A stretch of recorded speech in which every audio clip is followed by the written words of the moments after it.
নতুন করে স্বাধীনতা পেয়েছেন, সুন্দর একটি ভূখণ্ড পেয়েছেন। দায়িত্ব কি শুধু ছাত্রদের, না নাগরিকদেরও কিছু দায়িত্ব আছে?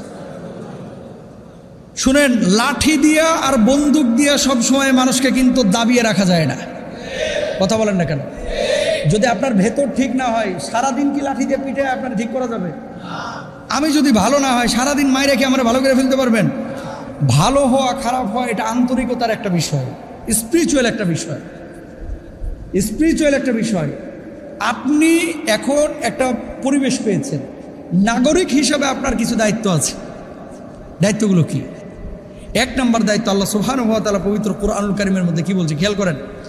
ইয়া আইয়ুহাল্লাযীনা আমানু আতিউল্লাহ ওয়া আতিউর রাসূল ওয়া উলিল আমরি মিনকুম। খেয়াল করেন, আপনার দায়িত্ব হচ্ছে আল্লাহ এবং আল্লাহ রাসূলের আনুগত্যের পরে আপনার যিনি বিচারক, যিনি আপনাকে পরিচালনা করছেন, সেটা রাষ্ট্রনায়ক হতে পারে, প্রধান উপদেষ্টা হতে পারে, বিচারপতি হতে পারে, যিনি আপনাকে নিয়ন্ত্রণ করছেন এই দুনিয়ায়, সেই শাসকের আনুগত্য করা, অনুসরণ করা। তাহলে কোন শাসকের আনুগত্য করতে হবে? যেই শাসক কোরআন পছন্দ করে, ঠিক কিনা? যেই শাসক সুন্নাহ পছন্দ করে, ঠিক কিনা? কিন্তু কোনো শাসক যদি এরকম মনে করে, কি হনু রে মনু, আমি তো এখন ক্ষমতায় আছি, আমি এখন এটা জায়েজ করে ফেলবো যেটা ইসলাম জায়েজ করে নাই, আমি এটার বৈধতা দেব যেটা সুন্নাহের মধ্যে বৈধতা নাই, আমি এটা চালু করে দেব যেটা কোরআন হাদিস অনুমোদন করে না, এরকম কোনো আদেশ যদি করে, সেই শাসকের আদেশ মানা যাবে না। কোরআন সুন্নাহর পরিপন্থী কোনো আদেশ না করলে সেই শাসকের আনুগত্য করা এখন আপনার প্রধান দায়িত্ব। কথা বলেন ঠিক কিনা? তাহলে আল্লাহর পক্ষ থেকে যে ফাইসালা এখন হয়েছে, যিনি দায়িত্ব নিয়েছেন, আমাদের নাগরিকদের প্রধান দায়িত্ব, প্রথম দায়িত্ব এখন যে যতক্ষণ পর্যন্ত কোরআন এবং সুন্নাহের বিপক্ষে তিনি না যাচ্ছেন, তারা না যাচ্ছেন, ততক্ষণ তাদের প্রত্যেকটি আদেশ আমরা মানব, ইনশাল্লাহ বলেন। এবার আসেন, 2 নম্বর আসেন। কিছু মানুষ আছে, যে মানুষগুলো বিশৃঙ্খলা করতে পছন্দ করে, আর কিছু মানুষ আছে যারা বিশৃঙ্খলা পছন্দ করে না। খাচ্ছে, দাচ্ছে, ঘুমাচ্ছে, একটা সুন্দর জীবনযাপন করতেছে, নামাজ কালাম পড়তেছে। আল্লাহ তাআলাও বিশৃঙ্খলাকারীকে পছন্দ করেন না। ইন্নাল্লাহা লা ইউহিব্বুল মুফসিদিন। নিজের বিবেককে একটু জিজ্ঞেস করেন। শুনেন, এই এলাকায় খুব মনোযোগ দিবেন। এই এলাকায়, এই মসজিদে যারা আপনারা এখন আছেন, কেউ আছেন জামাতে ইসলামীর ভাই, কেউ আছেন আওয়ামী লীগ, কেউ আছেন বিএনপি। মসজিদগুলো কোরআন এবং সুন্নাহের কথা হবে। মসজিদে মুসল্লিদের টার্গেট করে আমরা কথাগুলো সবসময় বলে থাকি, আল্লাহ আল্লাহ রাসূলের কথাগুলো বলে থাকি, আল্লাহর জমিনে আল্লাহর দিন কায়েমের জন্য কথা বলে থাকি। যারা আল্লাহর জমিনটাকে সেভাবে ব্যবহার করে, আপনি তাদের সাথে থাকবেন, তাদের পক্ষে কথা বলবেন, এটা আপনার দায়িত্ব। এখন কথা হচ্ছে, কোনো মানুষ যদি এখানে এরকম চিন্তা করে যে আওয়ামী লীগ এখন পাইছি, এটারে পিডায়া একবারে ছাত্র বানায় ফেলাবেন, বর্তা বানায় ফেলাবেন, তাহলে এটা আসলে উচিত হবে না। এটা উচিত হবে না। কেন হবে না আপনাকে বলি। 2-5 জন পাপ করেছে, এই জন্য গোটা মহল্লাকে আপনি ধ্বংস করে দেবেন? জানেন যে প্রত্যক্ষভাবে আগে ছিল, পরোক্ষভাবে ছিল, তার বিচার আপনি করেন। কিন্তু তার ছেলে মেয়ে কি দোষ করেছে, তার বউ বাচ্চা কি দোষ করেছে? সে তো কোনো দোষ করে নাই। আর সবচেয়ে বড় কথা, তারা আপনার প্রতিবেশী। আপনি যখন মারা গিয়েছেন, আওয়ামী লীগের লোকও গেছে। আপনি যখন মারা গিয়েছেন, বিএনপির কেউ মারা গেলে আওয়ামী লীগের লোক যায়, আওয়ামী লীগের কেউ মারা গেলে বিএনপির লোক যায়। এখন যদি আপনি বলেন যে সব আওয়ামী লীগের কচু কাটা করে কেটে ফেল, ইসলাম এটাকে জায়েজ বলে নাই ভাই। ইসলাম এটাকে জায়েজ বলে নাই। অপরাধীকে সাজা ইসলাম দিতে বলেছে, কিন্তু এই জন্য ঢালাওভাবে সবাইকে আঘাত করবেন, ইসলাম এটা বলে নাই। ইসলাম এটা বলে নাই। যে অপরাধ করেছে সে তো এমনি দাড়িমাড়ি কাটে এখন ক্লিন হয়ে গেছে। কথা বলেন না কেন? যে অপরাধ করেছে সে এখন প্যান্ট থেকে লুঙ্গিতে চলে গেছে। যে অপরাধ করেছে কোটটাই খুলে এখন জামা পরতেছে। যে অপরাধ করেছে ছেঁড়া হয়ে এখন শরীরের মতো বোরকা পরে ঘুরতেছে। কথা বলেন ঠিক কিনা?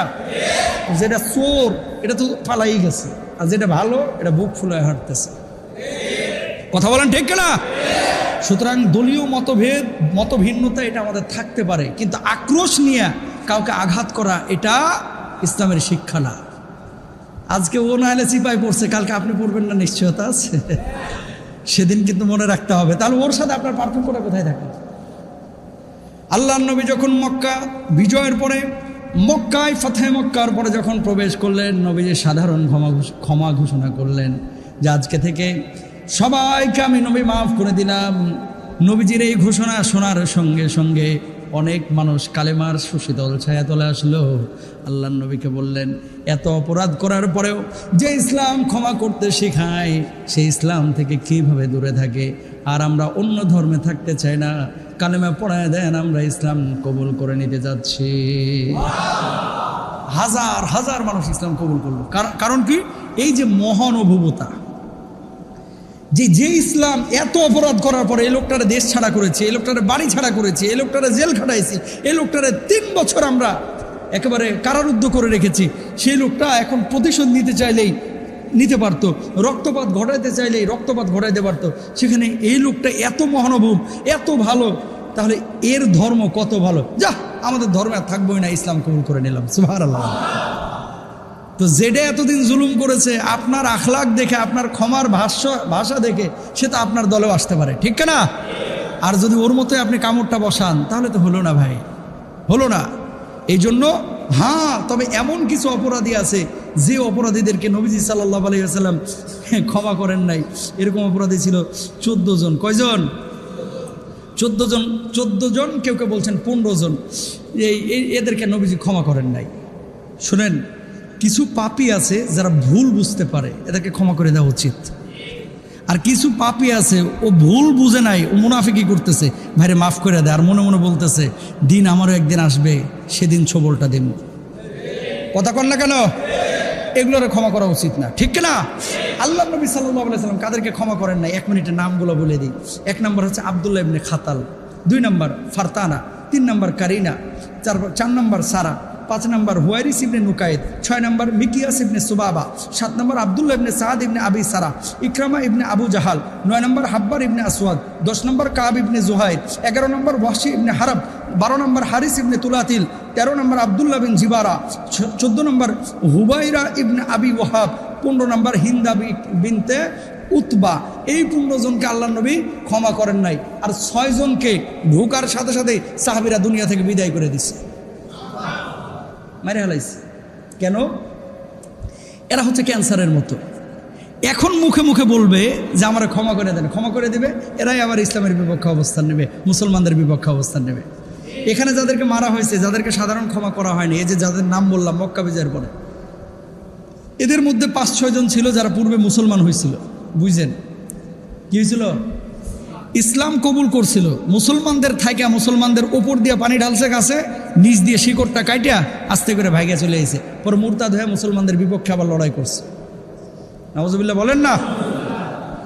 তাহলে মুনাফিক যারা এরকম পরবর্তীতে সবল মারার সম্ভাবনা থাকে, এই মানুষগুলোকে শাস্তি দিতে পারে আইন শৃঙ্খলা বাহিনী। আপনি সব সময় যদি এই যে দাঙ্গার মানসিকতা থাকে যে আমিই মারবো, তাহলে তো গৃহযুদ্ধ লেগে যাবে, ঠিক না? এটাকে বলা হয় ফ্যাসাদ। আপনি এই সমস্ত কাজ করবেন না, এটা আপনি করবেন না, বরং ধরে, যেহেতু এখন বিচার হচ্ছে, আপনি আইন শৃঙ্খলা বাহিনীর কাছে তুলে দেন। আল্লাহ বুঝদান করুক, আমিন।